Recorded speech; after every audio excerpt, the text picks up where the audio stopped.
பணிவுதான் ஒருத்தனை ராஜாவை மாத்தும் சொன்னா நம்புவீங்களா? வள்ளுவர் சொல்லும் ரகசிய ஆயுதம். வணக்கம் நண்பர்களே, குரலும் சேனலின் 10வது மைல்கல் வீடியோவிற்கு உங்களை அன்புடன் வரவேற்கிறேன். ஒரு மனுஷன் எவ்வளவு உயரம் எட்டி இருந்தாலும் அவருடைய உண்மையான பலம் எது தெரியுமா? அதிகாரமா, பணமா அல்லது அறிவா? குரல் சொல்ற பதில் இது எல்லாத்தையும் விட வித்தியாசமானது. பணிவுதான் உண்மையான பலம். பெரிய வெற்றியாளன் கூட பணிவில்லாமல் இருந்தா அவன் வெற்றி நீண்ட நாள் நிலைக்காது. ஒரு குரல் ஒரு வாழ்க்கை மாற்றம். ஆற்றுவார் ஆற்றல் பணிதல், அது சான்றோர் மாற்றாரை மாற்றும் படை. அதாவது உண்மையான வலிமை என்னன்னு தெரியுமா? அது பணிவாக நடப்பது. அந்த பணிவுக்கு என்ன சக்தி இருக்கு? பகைவனையே நண்பனாக மாற்றும் சக்தி. ஒரு குரல் நம்மை யோசிக்க வைக்கும். அதே குரல் இசையோடு சேர்ந்தா நம்மை உணர வைக்கும். குரலின் வரிகளை நம்ம வாழ்க்கையோடு இணைத்து வாழ்வின் 5 வெவ்வேறு சூழ்நிலைகளை பார்க்கலாம் வாங்க. குரலோடு இசையின் குரலும் ஒலிக்கும். முதலில் ஒரு கேள்வி. ஒரு மனிதன் உயரத்துக்கு போகும்போது அந்த உயரத்தை நிலைநிறுத்துவது எது? அதற்கான பதிலை இந்த பாடல் நமக்கு நினைவூட்டுகிறது. உண்மையை சொல்லி நன்மையை செய்தால் உலகம் உன்னிடம் மயங்கும். நிலை உயரும் போது பணிவு கொண்டால் உயிர்கள் உன்னை வணங்கும். உண்மை என்பது அன்பாகும், பெரும் பணிவு என்பது பண்பாகும். ஒரு மனிதனுக்கு பணிவு எப்ப வரும் தெரியுமா? அவன் உயரத்திற்கு போகும் நேரத்தில் தான். அதுதான் உண்மையான பண்பு. உயரத்தில் ஏற்படும் பணிவு தரும் மதிப்பு. இவைகளை கவிஞர் எவ்வளவு அழகாக சொல்லியிருக்காரு பாருங்க. வள்ளுவர் சொன்ன ஆற்றவார் ஆற்றல்ங்கிறது இதுதான். ஒருத்தன் வாழ்க்கையில் உயரம் வந்தால் 2 விஷயம் நடக்கும். சிலர் பெருமை அடைவாங்க, சிலர் பணிவு காப்பாங்க. வள்ளுவர் சொல்ற சான்றோரின் பண்பு 2வது தான். புகழ் வந்த நேரத்தில் அகந்தை தலைக்கணம் வரக்கூடாது. அந்த இடத்தில் பணிவு வந்தாதான் அந்த புகழ் நீண்ட நாள் நிலைக்கும். அந்த பண்புக்காகவே உலகம் உங்களை வணங்கும். ஆனா இதுக்கு எதிரான உண்மை அதிர்ச்சியானது. அடுத்த வரிகள் அதை இன்னும் ஆழமாக விளக்கப் போகிறது. வாழ்க்கையில் மிக நெருக்கமான உறவுகள் தான் அதிகம் சோதனைக்கு உள்ளாகும் இடங்கள். அங்க பணிவு எப்படி அமைதியை உருவாக்குது தெரியுமா? இதற்கான ஒரு அழகான உருவகம். பரமசிவன் கழுத்தில் இருந்து பாம்பு கேட்டது, கருடா சௌக்கியமா? யாரும் இருக்கும் இடத்தில் இருந்து கொண்டால் எல்லாம் சௌக்கியமே, கருடன் சொன்னது அதில் அர்த்தம் உள்ளது. உயர்ந்த இடத்தில் இருக்கும் போது உலகம் உன்னை மதிக்கும். உன் நிலைமை கொஞ்சம் இறங்கி வந்தால் நிழலும் கூட மிதிக்கும். இந்த ஒரு வரியில பெரிய அர்த்தம் இருக்கு. உயர்ந்த இடத்துல இருக்கும் ஒருவர் சிறிது இறங்கினால் அவர் நிழல் கூட அவரை விட்டு விலகும். குடும்ப வாழ்க்கையில நிறைய நேரம் இது போல சம்பவங்கள் நடக்கிறது. ஒரு வீட்டுக்குள்ள சண்டை எப்ப வரும் தெரியுமா? நான் தான் சரின்னு நினைக்கிறதால தான். ஆனா உண்மை என்ன? பாம்பும் கருடனும் இரண்டுமே இயற்கையிலே எதிரிகள். ஆனால் இறைவன் அருகில் இரண்டுமே அமைதியாக இருக்குது. அந்த இடத்தில் தான் பணிவு வேலை செய்யுது.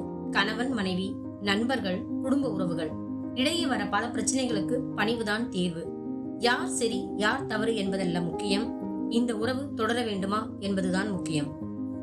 பணிவு வந்தா சண்டை கூட சமாதானமா மாறும். குரல் கற்றுத்தரும், இசை அதை வாழ வைத்து காட்டும். இந்த உணர்வை இன்னும் ஆழமாக அடுத்த பாடல் வரிகளில் பார்க்கலாம் வாங்க. எல்லா உறவுகளும் எப்போதும் ஒரே மாதிரி இருக்காது. சில நேரங்களில் அதே உறவுகள் நம்மை காயப்படுத்தும் தருணங்களும் வரலாம். அந்த நேரத்தில் ஒரு கேள்வி, நாம் எப்படி நடந்து கொள்வது? இந்த உணர்வை கவிஞர் எப்படி சொல்கிறார் என்று பாருங்கள். மனிதர்கள் சில நேரம் நிறம் மாறலாம், மனங்களும் அவர் குணங்களும் தடம் மாறலாம். இலக்கணம் சில நேரம் பிழையாகலாம், எழுதிய அன்பு இலக்கியம் தவறாகலாம். விரல்களை தாண்டி வளர்ந்ததை கண்டு நகங்களை நாமும் நறுக்குவதுண்டு. இதில் என்ன பாவம், எதற்கிந்த சோகம்? இந்த வரிகள் ஒரு பெரிய வாழ்க்கை உண்மையை சொல்கிறது. வாழ்க்கையில் நம்ம எல்லாருக்கும் இது மாதிரி ஒரு அனுபவம் இருக்கும். நம்ம நம்பினவங்க மாறுவாங்க, நம்ம எதிர்பார்க்காதவர்கள் காயப்படுத்துவாங்க. ஆனா அப்போ அந்த நேரத்துல நம்ம செய்யறது என்ன? அதை சமாளிக்க வள்ளுவர் சொல்லும் வித்தை. மாற்றத்தை கோபத்தால் சமாளிக்காதே, பணிவால் சமாளிக்கணும். ஏன் என்றால் நகம் வளர்ந்ததுக்காக விரலை வெட்ட மாட்டோம், நகங்களை மட்டுமே நறுக்குவோம். அதுபோல கோபம் வந்ததுக்காக உறவை வெட்டக்கூடாது. உறவுகளுக்கும் வரும் கோபத்தையும் ஈகோவையும் மட்டுமே நறுக்கணும், உறவை அல்ல. சில நேரங்களில் மௌனம் ஒரு பெரிய பணிவு, அரவணைப்பு, விட்டு கொடுப்பது. அதுதான் வள்ளுவர் சொன்ன சான்றோரின் பண்பு. ஆற்றுவார் ஆற்றல் பணிதல். அதன் உண்மை இங்குதான் தெரிகிறது. குறள் சொன்ன காலம் கடந்த உண்மை இன்னும் எப்படியெல்லாம் நம் வாழ்வில் பொருந்துகிறது என்பதை அடுத்த பாடல் வரிகளில் பார்க்கலாம். பணிவு என்பது ஒரு நல்ல குணம் மட்டுமல்ல, அது ஒரு சக்தி. அந்த சக்திக்கு என்ன வல்லமை தெரியுமா? கவிஞர் அழகாக சொல்கிறார். பதவி வரும்போது பணிவு வர வேண்டும், துணிவும் வர வேண்டும் தோழா. பாதை தவறாமல் பண்பு குறையாமல் பழகி வர வேண்டும் தோழா. இதில் ஒரு வாழ்க்கை ரகசியம் இருக்கு. வள்ளுவர் பணிவை ஒரு படை ஆயுதம் அப்படின்னு சொல்றாரு. ஒரு மனிதன் எவ்வளவு பெரிய இடத்திற்கு போனாலும் அதன் உயரத்தை நிர்ணயிப்பது பதவி அல்ல, அவன் பணிவுதான். அதனால் தான் வள்ளுவர் பணிவை ஒரு ஆயுதம்னு சொல்றாரு. ஆனா அது சண்டைக்கான ஆயுதம் இல்ல, அது மாற்றத்திற்கான ஆயுதம். நீ சண்டை போட்டு ஜெயிக்கலாம், ஆனால் அந்த ஜெயம் நீண்ட நாள் நிலைக்காது. பணிவால் ஜெயித்தால் மட்டும்தான் அது மனசை வெல்லும், அது உறவுகளை வெல்லும், அது காலத்தையும் வெல்லும்.